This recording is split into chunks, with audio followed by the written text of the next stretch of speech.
Қазақстанда некесіз туылған балалар жоқ екен.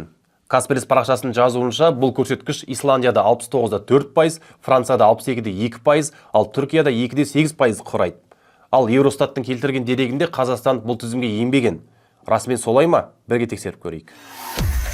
Әлеуметтік желіде тараған ақпараттағы статистика Евростат немесе Росстат агенттіктерінен алынған. Сәйкесінше бұл статистикалық орталықтарда ақпаратында Қазақстан кірмейді. Себебі Евростат тек Еуропа елдері арасында ғана жүргізілсе, Росстат тек Ресейде ғана.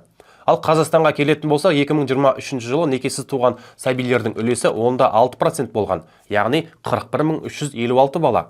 Яғни Қазақстанда некесіз туған балалар тіркелмеді деген ақпарат түбегейлі жалған. Жалпы ұлттық статистика бюросының дерегіне сай, Қазақстанда кейінгі 5 жылда некесіз туған балалардың үлесі төмендеген. 2019 жылмен салыстырғанда 12-де 1% болған екен. Сонымен қатар Қазақстанда қазіргі таңда 676 мың жалғызбасты ана, 103 мың жалғызбасты әке бала тәрбиелеп отыр.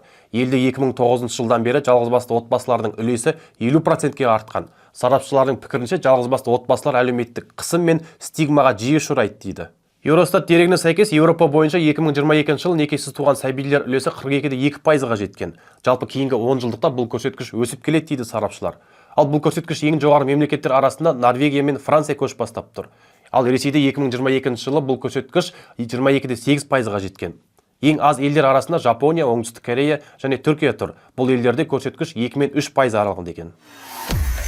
Ал сіз Қазақстанда некесіз туған сәбилердің үлесі 6% деген статистикаға қаншалықты сенесіз? Одан көп болу мүмкін бе, әлде аз болу мүмкін бе?